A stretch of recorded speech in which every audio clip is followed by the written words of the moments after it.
One second, this old man was playing with his grandson. The next second, he threw the baby across the room. Turns out he was just holding a lifelike doll. Not long ago, his 3-month-old grandson had tragically passed away, but his daughter, who had a mental breakdown, still believed her baby was alive with no other choice.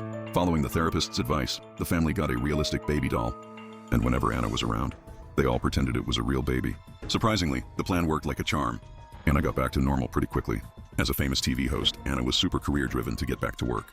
ASAP, she hired a nanny to take care of the baby's daily needs. And this nanny, she got into character instantly, taking care of the baby like it was her own. After his wife left that day, the husband thanked the nanny, but she just said, if there's nothing else, she needed to take the baby for a walk. The nanny's behavior threw the husband for a loop.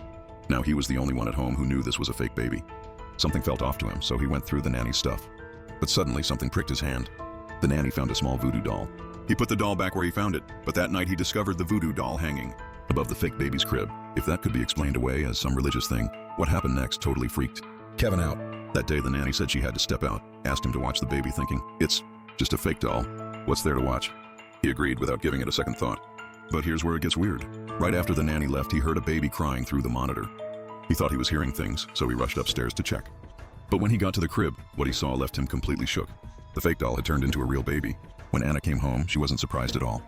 In her mind, the baby had never died. The husband wanted to confront Amy about it, but Amy acted totally chill, saying that was their child. That's your baby, Mr. Turner. It's Jericho. After a few days, Anna couldn't stop praising the nanny, saying since she arrived, not only was the baby well taken care of, but she had more time for her career too. But the husband felt totally different.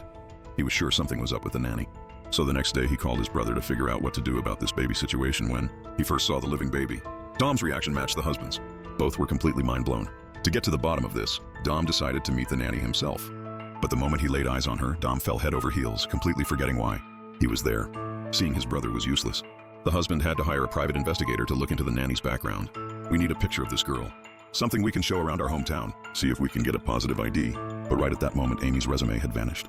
With no other choice, he snuck into her room, took a photo while she was sleeping after, sending the photo to the investigator.